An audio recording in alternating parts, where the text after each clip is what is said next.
नाजरीन अस्सलाम वालेकुम, आप देख रहे हैं पी न्यूज़, मैं हूं महविश मकीन।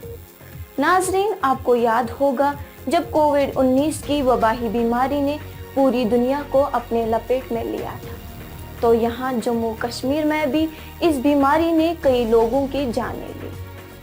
आवाम में खौफ इस कदर था कि रिश्तेदारों और अपने सगे भी कोविड में मुब्तला मरीजों से दूर रहने में ही बेहतरी समझ रहे थे, लेकिन कुछ लोग ऐसे भी थे जिन्होंने इन हालात में अपनी जान की परवाह किए बगैर इस वक्त कोविड के मरीजों की देखभाल की।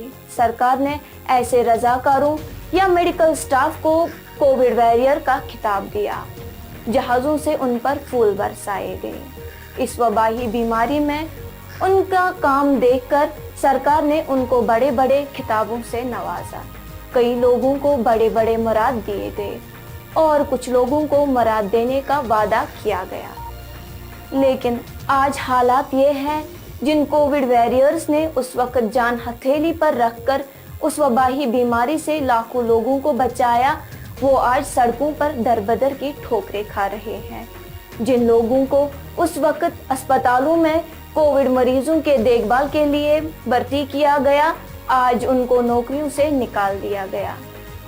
इस सिलसिले में आज प्रेस कॉलोनी श्रीनगर में दर्जनों कोविड वॉरियर्स नमूदार हुए और अपनी दास्तान कुछ इस तरह बयान की। सर, मैं जीपी पद पे काम कर रही थी पिछले 12 सालों से, तो मैं वहाँ की कैंडिडेट हूँ नर्सिंग स्टाफ से। तो 12 साल के बाद मुझे डे में नोट्स मिल रहा है 4 बजे कल से आप नहीं आना, तो मेरे लिए बहुत ही शौक का मंजर है, जिसकी वजह से मैं डिप्रेशन की भी मरीज हो गई हूँ। मैं ओले खा रही हूँ इस टाइम टैबलेट, वो इसकी वजह से कि अचानक से कोई ऐसे बोलेगा 12 साल के बाद, जबकि गवर्नमेंट ने हमारे साथ एक वादा किया था कि एसएसआरबी के जो पोस्ट है वो आपके जरिए फिल किए जाएंगे, तो वो हुआ नहीं। जबकि इन्होंने दूसरे पोस्ट को फिल करके उनको एंगेज कर दिया और हमें डिसएंगेज कर दिया अब्रप्टली। 100 फैमिलीज को इन्होंने हमें रास्ते पे ला के रख दिया। तो अब हम आपके वसादत से, एलजी साहब से और हेल्थ मिनिस्टर साहब से, एडमिनिस्ट्रेटर से कह रहे कि आपने हम लोगों के साथ ये पिक एंड चूज का मामला क्यों किया, जबकि हमारा एसआरओ सेम है। या तो सबके साथ करना था। ये पिक एंड चूज का मसला है क्या, आखिर में इसमें क्या मसला है कि हम ही को क्यों पिक एंड चूज कर दिया गया?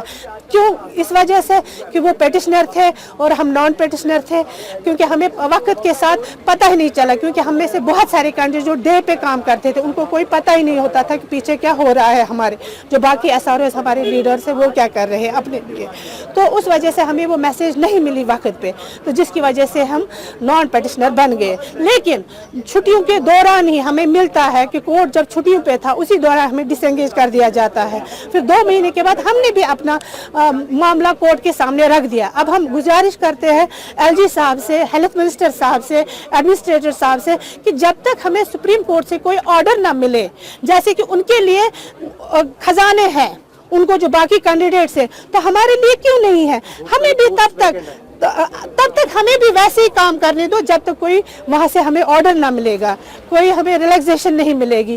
फिर देखा जाएगा कौन रहेगा कौन नहीं, लेकिन हमें इस तरह सड़कों पे दर बदर ना करें। हमारी फैमिलीज अभी सफर कर रही है 5 महीने से। हम में से बहुत सारी ऐसी फैमिलीज है जो होल एंड सोल डिपेंड इन्हीं कैंडिडेट्स पे हैं। बच्चों का देख लीजिए, हमारे बच्चे हैं वो कहाँ जाएंगे?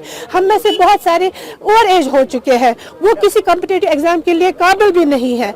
तो मेहरबानी करके तब हम काबिल थे जब 2014 था, तब हम काबिल थे जब 2016 था, तब हम काबिल थे जब क्राइसिस थी जीपी बंद में 4-4, 5-5, 6-6 लाशें निकलती, तब हम काबिल थे वो हैंडल करने के लिए।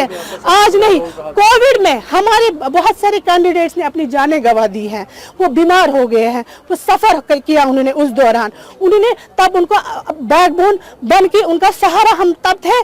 आज हम बैकबोन नहीं है उनके लिए। उन्होंने हमें इस तरह यूज एंड थ्रो क्यों किया? हमें तब तक वापस अपनी जगहों पर तैनात करिए जब तक हमें कोर्ट से कोई, जैसे उनके लिए है हमारे लिए क्यों नहीं है? हम भी तो पार्ट ऑफ द गवर्नमेंट है, हमने भी तो अपना बहुत कुछ गंवाया है। जिंदगी के 12 साल ये कोई मामूली बात नहीं है। मामूली बात नहीं है। इसलिए मेहरबानी कि हमारी फैमिलीज को नजर अंदाज न किया जाए, बल्कि इनको अपने नजर में रख के हमारे फैमिलीज के बारे में सोचे, हमारी मुश्किलातों के बारे में सोचे, क्योंकि सबको पता है कि कैसे सफर कर रहे हैं अभी कश्मीर में हम, और हमारी जो फैमिलीज है वो भी सफर कर रही है, बच्चे भी सफर कर रहे हैं, खाने पीने के लिहाज से, कपड़ों के लिहाज से, उठने बैठने के लिहाज से, बीमारदारी के लिहाज से, तो उसको नजर अंदाज मत कीजिए आप। मेहरबानी करके मैं गुजारिश करती हूँ एलजी साहब से, हेल्थ मिनिस्टर साहब से, एडमिनिस्ट्रेटर साहब से, जो हमारे हायर अथॉरिटीज है, उनसे मेहरबानी करके हमें रिजाइन करा दीजिए, हमें रिजाइनिंग का ऑर्डर दे दीजिए। जैसे उनके लिए है तो हमारे लिए क्यों नहीं है। मजीद अपडेट के साथ आपसे फिर मुलाकात होगी। खुदा हाफिज।